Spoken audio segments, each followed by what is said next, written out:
Welcome to Financially Savvy in 20 Minutes, a podcast hosted by international award-winning author, two-time TEDx speaker and investor, Natalie Torres Haddad. She will share the tips and tricks from interviews with self-made entrepreneurs, leaders, and those who've attained financial freedom while learning financial literacy.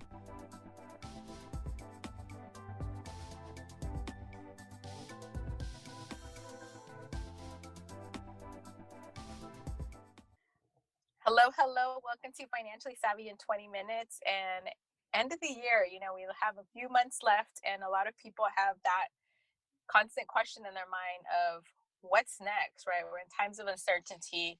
And I'm excited of this new season because of some things that might be changing as far as, most of us are working from home now and trying to deal with the barking dogs, the airplanes, the kids, or whatever it might be. But I am excited to be able to share some episodes with people in their industries that are not only successful entrepreneurs, successful in their own right in their industry, but some of these episodes are also from The Vault, which is, this one that you're going to listen to is by Cristina Simon, who is one of the first of many in her field as an engineer. She actually worked for an engineering company that, if many of people have seen that movie Contact with Jodie Foster, she was that person that's basically working on these ginormous satellites. And I got to visit that facility and actually speak and talk to her. And I want people to forgive the sound audio on that because we were actually driving to a conference. I was speaking and it was in New Mexico, and she happened to live in New Mexico at the time. So I took the advantage of saying, hey, if you want to drive up with me during the conference, I'd love to do that interview one-on-one. And her interview is really inspiring because she was one of those people that out of high school, she just was working minimum wage and was working with her dad, and then realized that she wanted something more and went back to school as a mom of four. And it's just, her story is pretty extraordinary, and making well over six figures. And the fact that she was also in an industry where she became the first woman in certain areas and Latina across the country working for this major engineering firm. So I hope that inspires people that are probably going back to school or just pivoting in their careers or just trying to make a change. This is the time to do so. And also I want to give shout out to my team, people that I work with, and I'm always learning from other people. And I think that's the great thing about podcasts is that you connect with other people. And for those that I don't do this alone. It's my producer that really does all the technical stuff. And I know he's probably laughing right now. He actually happens to have his own podcast called None of Your Business, has just celebrated over 100 episodes. And I'm constantly learning from him. Robert DeLude is something that I am always learning from. I'm like, what about this? Or, how do we do this? And it's always helpful to be surrounded by people that know their expertise. And also just being able to bounce back ideas. So I'm grateful to have him. And Robert, thanks for everything that you do. I wanted to ask you, because you recently had some really cool interviews with people that I very much admire. Can you mention maybe one or two people that made such a difference? Yeah, absolutely. Thank you, Natalie. So I would say Don Miguel Ruiz Jr.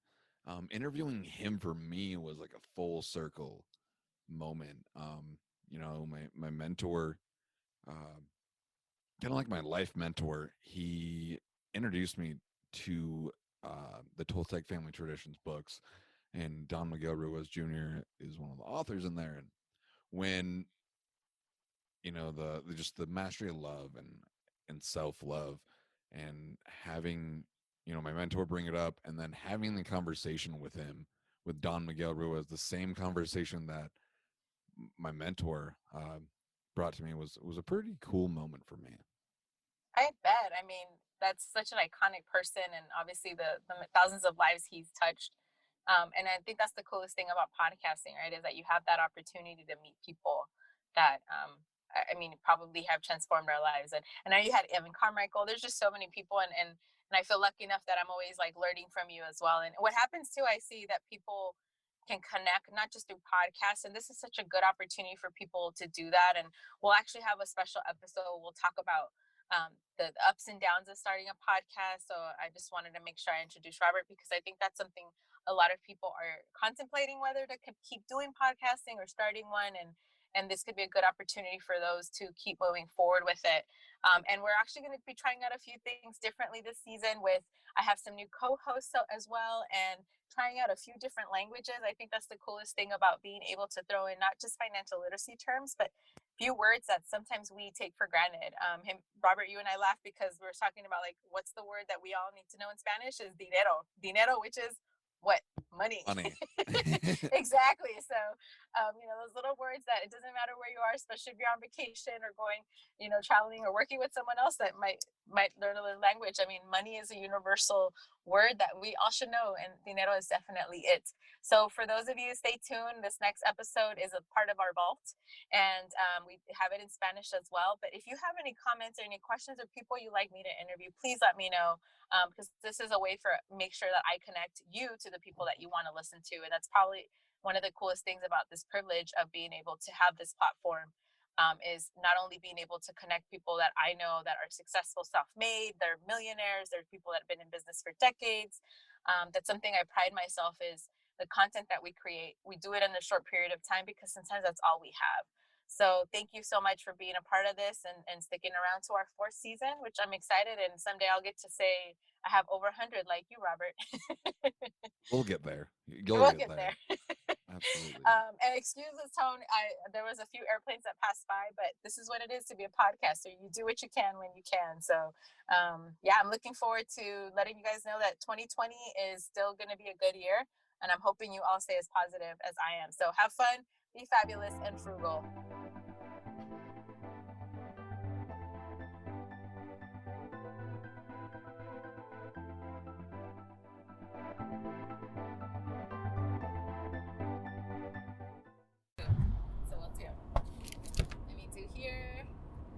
Welcome to Financially Savvy in 20 Minutes. I'm on the road from New Mexico. I'm in New Mexico from Albuquerque to Santa Fe, which is about an hour trip. And I actually have the great fortune and privilege that I'm not driving by myself. My friend who picked me up on our way to a wonderful conference, La Cosecha, that I'll be speaking at tomorrow on Friday. But she is a super powerhouse in so many different ways, and I've been begging her to do this podcast. I'm excited she's doing it with me. But she is not only an engineer, not only just an amazing mom and wife, a mom of 3. It's pretty incredible. On top of that, she is the first of many. So I think it's important to talk about, especially this is a podcast about money. This is a podcast about creating change, feeling better with it, learning about financial literacy. And you'll definitely get to learn a little bit about her in the show notes. But before we start off with the typical question I usually ask, I want to give a little background on how we met. And she just reminded me doing the Spanish podcast. If you want to hear the Spanish one, it's going to be a different topic. But she reminded me, I completely forgot how we met. We've been knowing each other now for 2 years, and I was in awe when I received her message because, she's like, hi, I'm in engineering at one of these amazing firms. And when she was telling me her background, I was just blown away. And she found me through LinkedIn, and at that time had just created my account. So meaning I was never checking it. I think months passed. She said she tracked me down. She had read the book. She had called me and somehow got in contact. And because of her, I got hired to speak at her company to their staff. And I think I know for a fact, part of that helped me also eventually get offered this TED Talk in Iowa. And I'm forever in debt and grateful to her. But I've learned so much about her. And so before I go on and on, she's been such an inspiration and rock to so many women, not only because she's the first in many things, but the fact that she's doing things that most people aren't. And what I mean by is that the fact that when you're a mom, when you're a woman, when you're a daughter, sister, all these things, we tend to have these responsibilities for ourselves.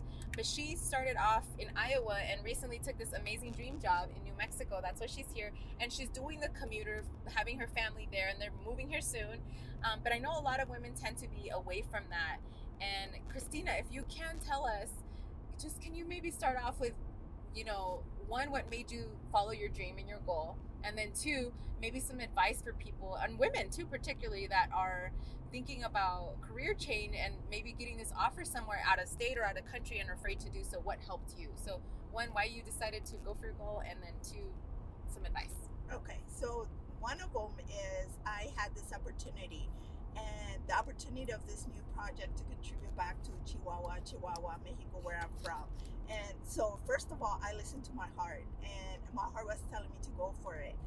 But it was such a difficult decision because I was going to leave my husband and my kids behind, and I had to let go of the control. Now, I'm an all mommy. I'm a soccer mom, basketball mom, PTO mom, field mom. I make the piñatas, I make the cake, I make the parties. I told you powerhouse, right?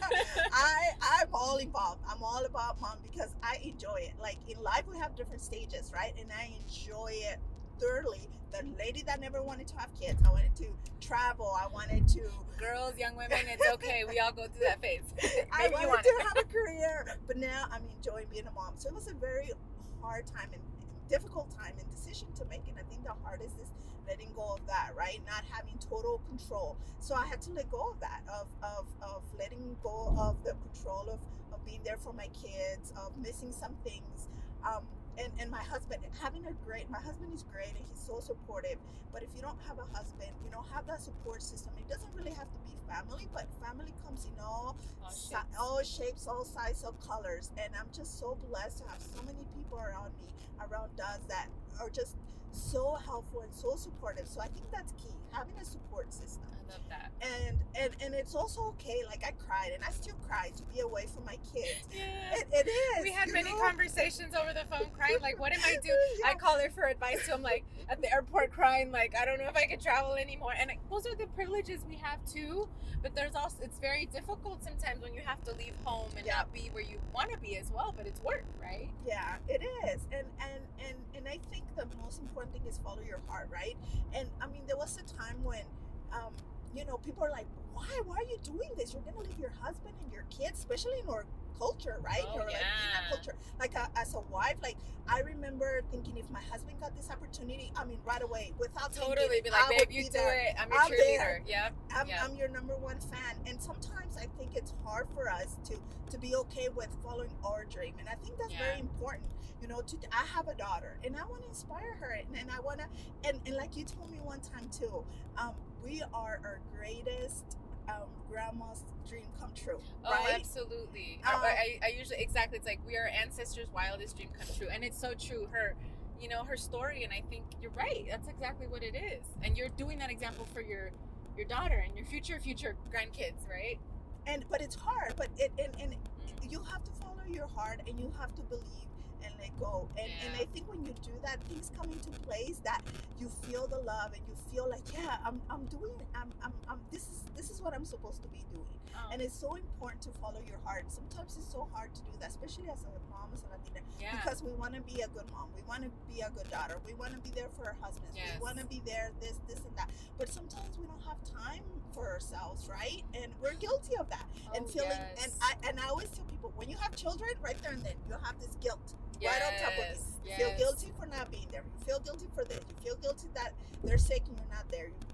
But it's like, we have to take those leaps, and I love how she's saying she's an example for her mom. And I think for me, that's something as a kid that really did have I was really lucky that my mom was an executive too. So there was moments where she had to travel for work, and if I wouldn't have had that message at home, a partnership too, because I feel we're lucky we have partners that are amazing in that supportive system where they're like, my husband used to travel a lot too, so it's like there's days when I don't understand. I walk home and I'm thinking, oh my God, someone just shamed me for traveling, or like, how can you be, what kind of a wife are you, or why aren't you not home? And then I'm like, hold up, my husband is okay. We have a communication in that sense, and we have that partnership, and we would totally be that cheerleader, and being able to say, I'm doing this for future girls, for future women. And that's the most brilliant thing. I know how she's saying she's doing it for her daughter, but the truth is you're doing it for all women. I come across women all the time that they're my mom's age or literally my grandma's age. To share that, actually, I met this beautiful lady at the keynote. She was 84 years old, retired nurse, first generation Mexican.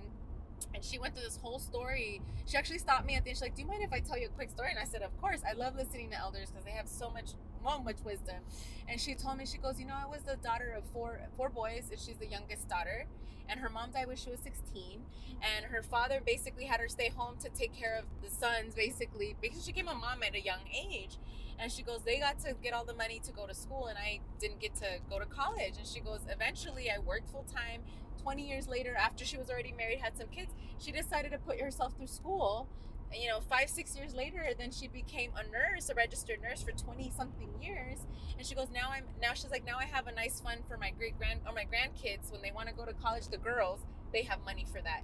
And the fact that you do this beautiful change, and then she came up to me, she's like, thank you for saying, and I think that's what I know I do, and I know she does this. The fact that she takes these risks to move out of very far away from her home is not that it becomes just about your family, it becomes about the world, and becomes about women and girls seeing that how it really helps. And it's in all ages we affect. And this old lady, beautiful, told me, she's like, thank you for sharing. She goes, thank you for sharing your story, because I told her I'm doing this because my grandmas told me I could, and because I know they didn't have those resources and opportunities, I'm gonna take advantage of that. And she said, now I can, she told me, she's like, now I can die because I know girls are moving in the right direction. And this woman here is giving your sons that opportunity too. So they're gonna meet wonderful women, because they're going to be like, oh yeah, it's all about a partnership, right? And I think in us, for women to be able, and you, if you can talk a little bit about your career.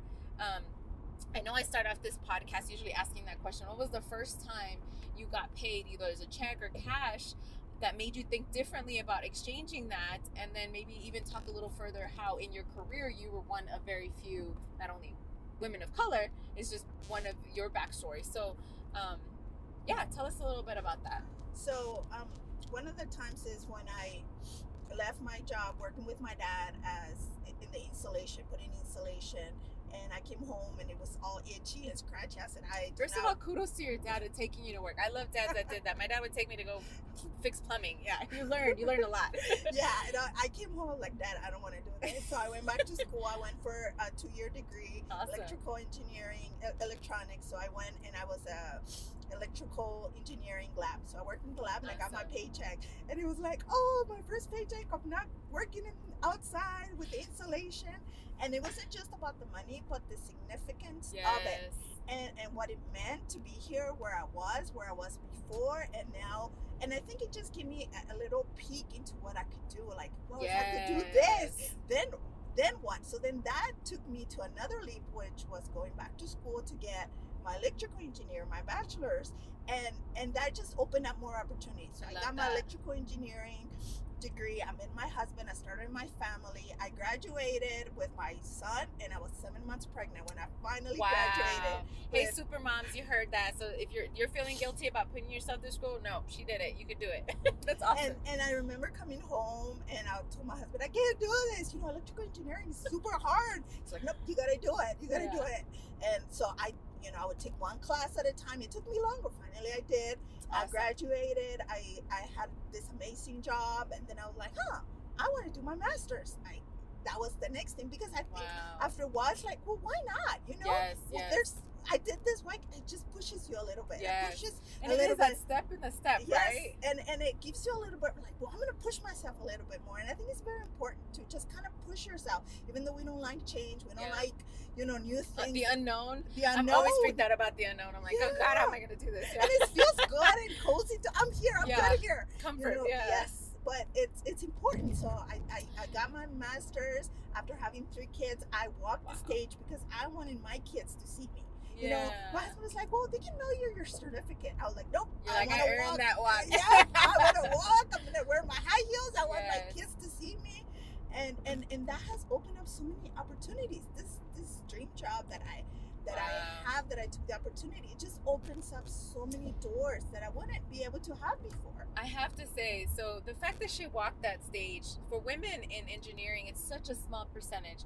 Latinas with their masters is less than 4%. So it's incredible in the whole US, by the way. So I think you become part of this little, maybe a statistic you could say, but it's a very powerful one. And if we can go back real quick, I wanted to ask you the question, if you remember. So I love how you said you did this installation job with your dad. Do you remember, like, obviously your first paycheck at your engineering firm, how long it would have taken you if you would have stayed at that installation type of job? Can you kind of figure out maybe what the comparison would have been? Like how long it would have taken you, maybe the first month's pay, or? I don't know, but a lot. Like maybe more than a few months to get to. Yeah. Right? And I think that's what's really powerful. She just said, I thought, hey, I could do something a little better. And I think sometimes all of us, we're feeling very limited. Like when I do workshops, that's something I ask people, like, some people can't even imagine $1 million. So I'm like, okay, fine. If you can't imagine $1 million, can you imagine 6 figures? Some people can't even go that far. I'm like, okay, can you imagine 5 figures in your bank account? And so it's that step getting to the fact that she was like, she could have done installation, but she figured the first month pay of, your new check, you're like, okay, this is a different opportunity. And you've created so many, not only opportunities for me, obviously, different opportunities for so many. Can you tell us a little bit, I obviously know more about her backstory, but you and your husband did something pretty incredible. This last year we had the Hurricane Maria, and can you tell us what came about, what you guys did? So, my husband is from the island of Dominica. I met him when I was going to Iowa State, getting our degrees. This is a different island than Dominican Republic, guys. So this is another island, okay? So they were, he still has family there. His dad, his sisters, a lot of family, and they got hit. It was the first island it hit, and then it moved to Puerto Rico, and there was a lot of devastation. His dad lost his roof of the house. His sisters lost his home, and it was a lot of. And they're living on an island, and they're independent island. So it's an independent. So they got no help. I mean, Puerto Rico barely got any help, and let alone they're not going to get any, right? And I remember my husband calling me, and I was actually having lunch with you when he called me. I remember that. I set up the Gold Fund, and I was so surprised because my husband is a typical Latino. He wants no help. He wants things on his own. He doesn't want to ask for help, and for him to do that was such a big.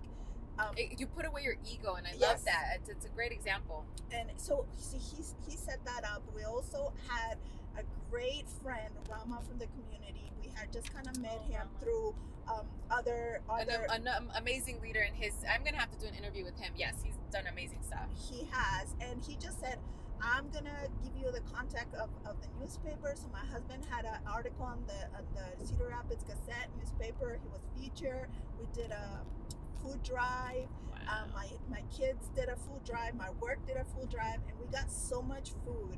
And not only that, but we had a group of people and money, by the way, GoFundMe as well. Yeah. Yep. And he was able to help with. He went back actually 2 weeks after and went back to Dominica, helped his dad, did the roof, distribute the food that we got. 22 barrels, big barrels of food that we. Got together from everywhere, from all the communities that got together and helped us and put it away. We got a truck, my husband and Rama drove from Iowa to New York to pick up the barrels. They filled them up, and he was able to go a few weeks later and distribute it. And he would call me. He's like, Cristina, I wish you were here, because the people were just so grateful and crying because they got food. But not only did they get food, they got hope. This is what it is. Your exit's coming up. This is what happens when you're driving, right? And that was part of the navigation. She not only changed literally her own family's life, right, with the type of career move she made, but she literally changed another country's, hope. Having that sense of someone that you've never met is helping you. And the fact that she got so many of us involved. I'm out in California. So the fact that she sent out emails to everyone she knew, all that food, all that money, to help another country. And I think that's what it is. We become this global citizen. We become leaders. We become a role model, not for just ourselves, but for others. And it's so beautiful, the fact that they put so much time. And granted, they have 3 kids. They have full lives. They're busy. But they still managed to do this in less than a couple months. It was just really an incredible story. You can check out their article, because I think that's something that inspires us. Sometimes we feel we can't do something maybe so far away, and the fact that we've helped. She did this at her husband, and it's amazing to see that. Before we end up, because obviously our navigation's telling us we're almost there. Before we let go, I think I have to do a definitely follow-up podcast with her.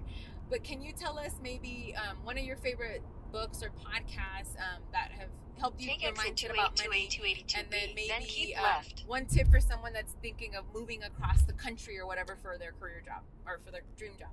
So my favorite is Natalie's. and so I costed her, like I called her, I emailed her. Hey, she's like, good. She'll track you down. She'll find you. She did.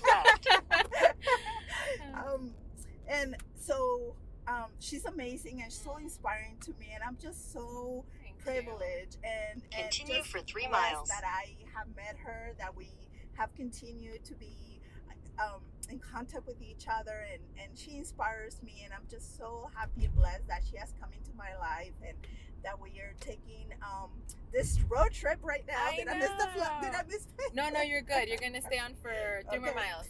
Okay. And so one tip would be is that I would say, kind of think of like a tree. A tree always tries to grow up, right? And challenge yourself and grow, but then branch out and help. I love that. Oh, that's beautiful. And you know, we're so rooted. She's definitely a grounded person, and I love. We need to talk about like mental health and just physical health. Like I love that she is rooted in her own, not only her heritage but who she is. Because then we become this huge tree that helps. I love. She said branch out to other people. I'm gonna start using that. I love that because we need that. And in this time of not just the economy and the world that we live in, we need that hope. We need people like her that are not only creating money moves for everybody really, but really they're creating change that comes communities that need it. And I think we become better people for that reason. And I think it's beautiful to be able to see that. So thank you for your time. Thank you for being an amazing chauffeur as well. But I want to have you back on another podcast because I feel we can talk about so many things, especially not just for women, but people that are going through maybe being the first in their careers, because obviously you were one of those. And thank you for being a part of this. Thank you for having me. We'll see you guys soon. Bye.